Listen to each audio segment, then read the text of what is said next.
നമസ്കാരം എല്ലാ മാന്യ പ്രേക്ഷകർക്കും എന്നെ ഇഷ്ടപ്പെടുന്നവർക്കും ഞാൻ ഇഷ്ടപ്പെടുന്നവർക്കും ജ്യോതിഷ വിശ്വാസികൾക്കും ഏഷ്യ ലൈവ് ചാനലിലേക്ക് നിസ്സീമമായ സുസ്വാഗതം.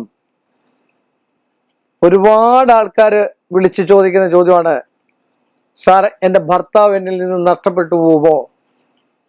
എന്തൊക്കെയോ പ്രശ്നങ്ങളുണ്ട്, എന്തൊക്കെയോ പുള്ളിക്ക് ഒളിച്ചുകളിയൊക്കെ ഉണ്ട്. എൻ്റെ ഭാര്യ എന്നിൽ നിന്ന് നഷ്ടപ്പെട്ടു പോകുമോ? അതുപോലെ അധികാരം, എന്നിലുള്ള അധികാരം നഷ്ടപ്പെട്ടു പോകുമോ? എൻ്റെ ജോലി നഷ്ടപ്പെട്ടു പോകുമോ? ഗൾഫിലൊക്കെയാണ് ഒരുപാട് ആൾക്കാർ വിളിച്ചു ചോദിക്കുന്നതാണ്. അപ്പൊ പിരിഞ്ഞു നിൽക്കുന്നവരെ നമുക്കൊന്നിപ്പിക്കാൻ ഏറ്റവും ഉത്തമമായിട്ടുള്ള നല്ലൊരു കർമ്മമാണ് വനദുർഗ പൂജ. ഏറ്റവും ശക്തിമത്തായിട്ടുള്ള ഒരു പൂജയാണ് വനദുർഗ പൂജ എന്ന് പറയുന്നത്. അതിഗംഭീരമായിട്ടുള്ള, ആർക്കും ഒരു ദോഷവും ഇല്ലാത്തതും സാത്വികമായിട്ടുള്ള, എപ്പോഴും ഞാൻ പറയുന്നത് സാത്വിക കർമ്മങ്ങളാണ് ചെയ്യേണ്ടത്. സാത്വികമായിട്ടുള്ള കർമ്മങ്ങൾ ചെയ്തു കഴിഞ്ഞാൽ, വനദുർഗ പൂജ നടത്തിക്കഴിഞ്ഞാൽ തൊഴിൽ സംബന്ധമായിട്ട് സ്ഥിരമായിട്ട് തൊഴിൽ നിലനിൽക്കാനും, ഒരു പൂജയ്ക്കും സ്ഥിരത ആയിട്ട് ഒരിടത്ത് നിർത്താൻ പറ്റില്ല. ഇപ്പൊ ആൾക്കാരുടെയൊക്കെ വിചാരം ഒരു പൂജ കഴിച്ചു കഴിഞ്ഞാൽ പിന്നെ 50 വർഷം കഴിഞ്ഞൊരു പൂജ കഴിച്ചാൽ മതി. അങ്ങനെയൊന്നും നടക്കില്ല. നമ്മൾ ഡോക്ടറെ അടുക്ക പോയിട്ട് നമ്മൾ പറയുകയാണ്, എനിക്ക് പനിയാണ്, എൻ്റെ ജീവിതകാലം മൊത്തവും പനി വരാതിരിക്കാൻ ഒരു ഗുളിക തരാനോ ചോദിച്ചു കഴിഞ്ഞാൽ നടക്കുന്ന കാര്യമല്ല. ഒരു പൂജ കഴിച്ചിട്ട് ജീവിതകാലം മൊത്തം എൻ്റെ ശത്രുക്കൾ മാറണമെന്ന് പറഞ്ഞാൽ നടക്കുന്ന കാര്യമല്ല. ഒരു ഗുരുവായൂർ അമ്പലത്തിൽ പോയിട്ട് എല്ലാ കാര്യങ്ങളും സാധിക്കണേ ഒരു വട്ടേ ഞാൻ വരുവുള്ളൂ എന്ന് പറഞ്ഞിട്ട് കാര്യമില്ല. നിത്യേന നമ്മള് സാധന ചെയ്യണം. എങ്കിൽ മാത്രമേ നമുക്ക് പ്രയോജനം ഉണ്ടാകത്തുള്ളൂ. എങ്കിൽ പിന്നെ ഒരു വട്ടം ആഹാരം കഴിച്ചാൽ പോരെ? ഈ ഒരു ആഹാരം കൊണ്ട് 56 വയസ്സ് വരെ ഞാൻ ജീവിച്ചിരിക്കണേ ഭഗവാനെ എന്ന് പറഞ്ഞാൽ നടക്കുക ഇല്ല. അങ്ങനെ തൊഴിൽ നഷ്ടമോ അധികാര നഷ്ടമോ, ഏതെങ്കിലും നല്ല കസേരയിൽ ഇരിക്കുകയാണെങ്കിൽ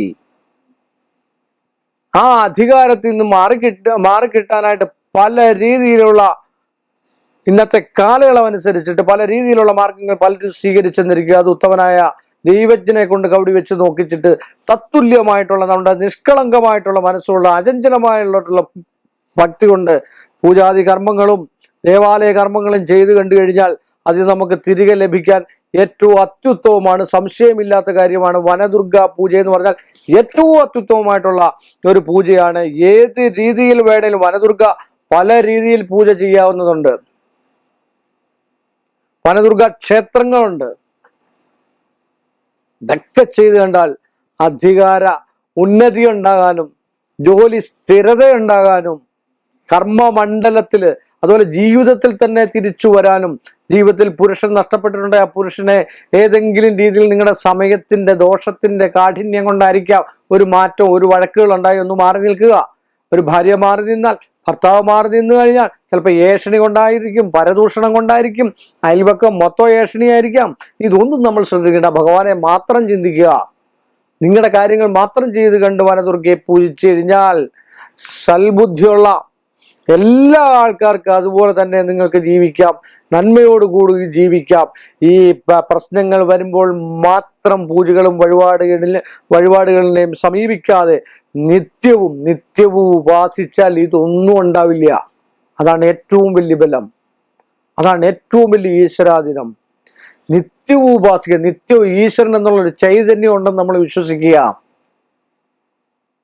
നമ്മുടെയൊക്കെ അച്ഛൻ ഇന്ന ആളാന്ന് പറയുന്നത് നമ്മൾ വിശ്വസിക്കുന്നില്ലേ?